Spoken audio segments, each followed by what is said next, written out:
Santa in Prague, I've dressed up as a Smurf, I've swapped lives with a German, bought strip pens in France, I've covered teachers in sunscreen, nearly drowned in some foam, I had a naked massage, me and my mates had a laugh, I did. 24 years at the top end.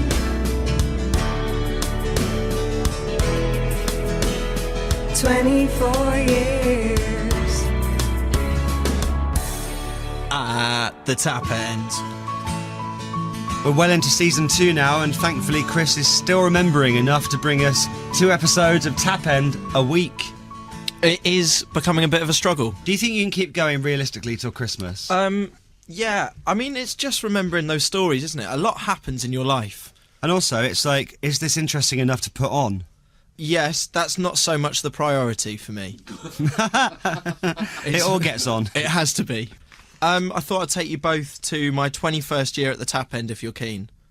It's not so much a special, this one. The last 2 we've had fireworks evening and Halloween. What we got today? Today I've tried my best to do an American election special. How on earth can you remember what you were doing at the last American election? Well, You haven't got many to choose from either of you, if they only happen every 4 years. I will tell you now. Okay. My 21st year at the tap end if you're keen. Keen. Keen. And... Ruddo. Ready now. There were a few events in 2008 that shaped not just my life, but also the world. Great Britain competed in the Beijing Olympics, winning 19 golds. Kosovo declared independence from Serbia. And one of the most prominent events of the year saw Barack Obama voted as the 44th President of the United States of America.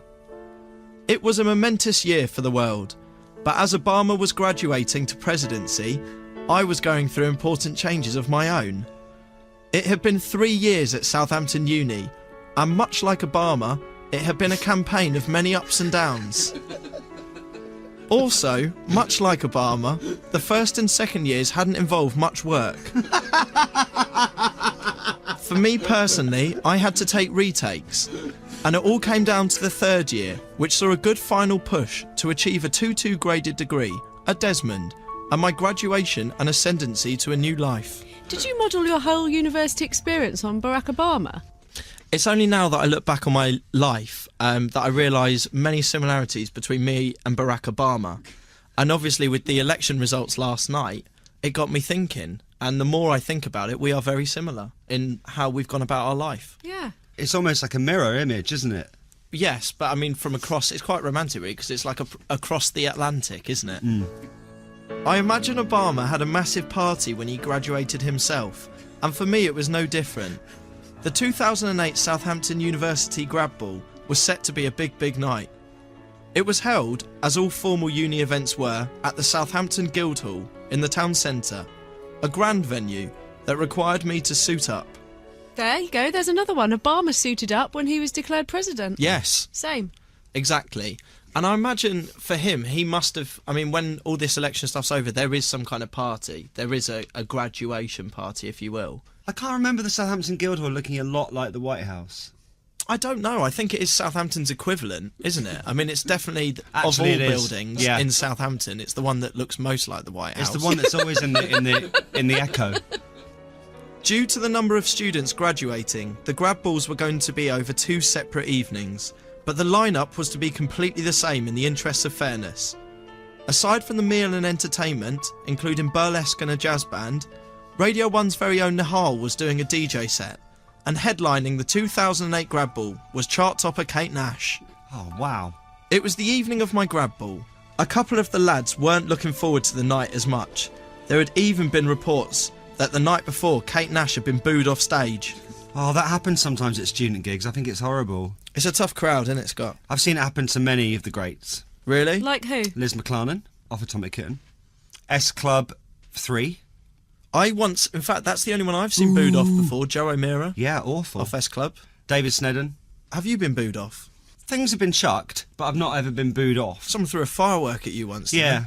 That was So harsh. I'm never booed, but there's always time. I wasn't going to let this dampen my spirits though. My plan was to get well involved.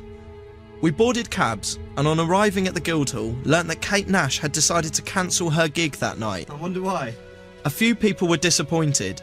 It was a shame to not have a headliner act. Just a few, yeah? Yeah. Yeah. I think contractually she was probably booked for both nights. And then I seem to remember on the second night she was ill. Sometimes that does happen.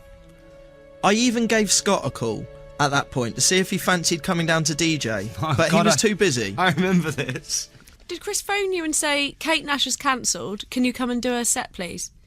Look at my face. Because you are much fitter. No, I wasn't too fussed about Scott singing Kate Foundations. Nash songs.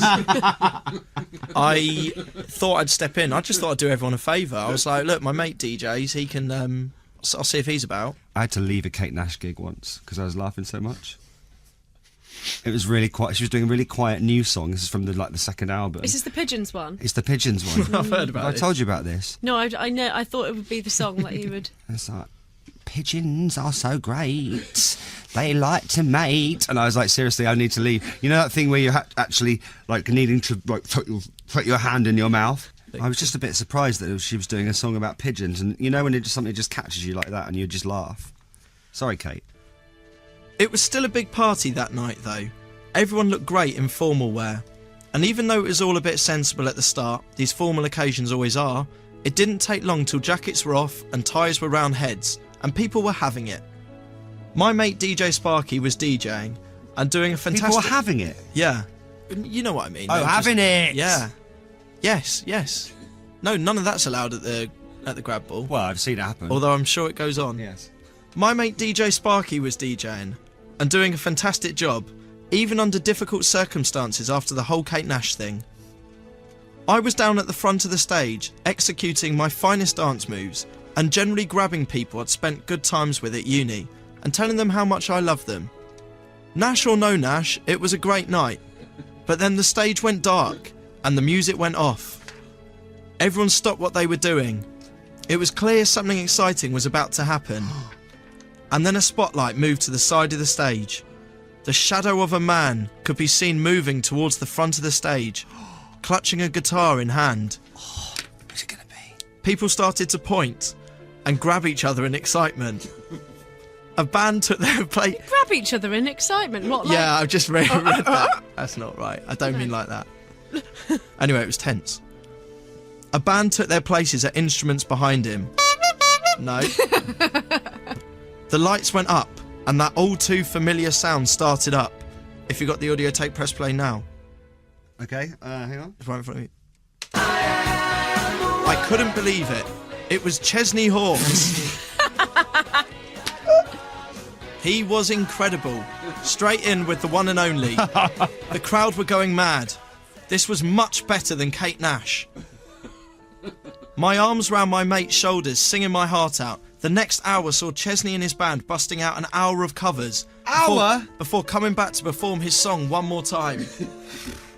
It was, apparently, I later found out, he'd been booked as a sort of surprise guest, to replace Kate Nash last minute. He was available that last minute. Was he? You could literally, a phone call, and he could gather a band and be at Southampton Guildhall that evening.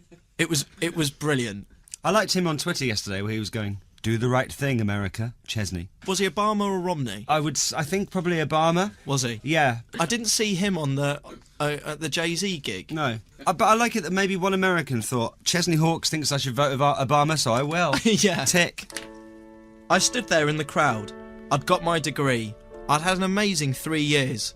Life doesn't get much better than this, I thought. Before long, Radio 1's Nihal was on, smashing it. He was quality. And then as quickly as it had begun, it was over. The last song, the song that was to finish my time at uni.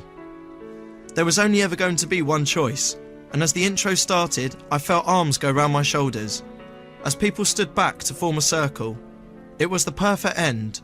Take that, never forget. I was proud of everything I'd achieved at university.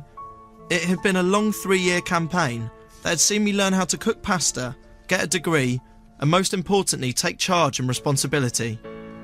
Much like Obama was now in charge of America, I was in charge of my own little world, and my destiny. I'm sure across the Atlantic Ocean, Obama was having the same moment. We'd both come a long way, but we were not too sure where we'd been. We'd both had success. We'd both had good times. But we both remembered this. We'd been on this path of life for so long. Are you just going to read out the rest of the lyrics? I felt I'd walked 1,000 miles. Sometimes strolled hand in hand with love. Everybody had been there.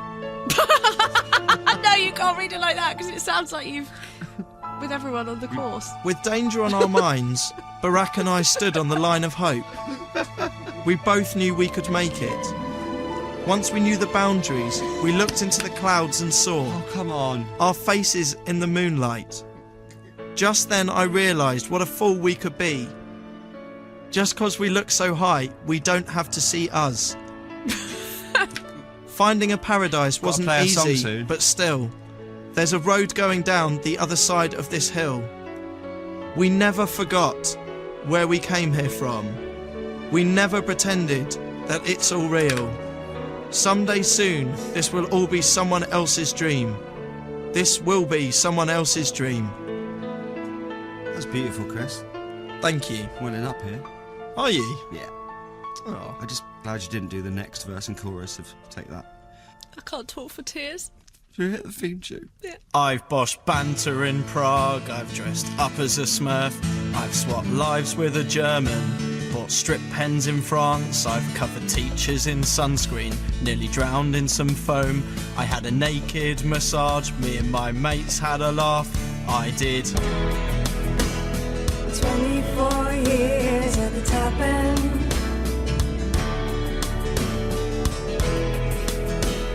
"24 years. At the tap end. BBC Radio 1. Scott Mills.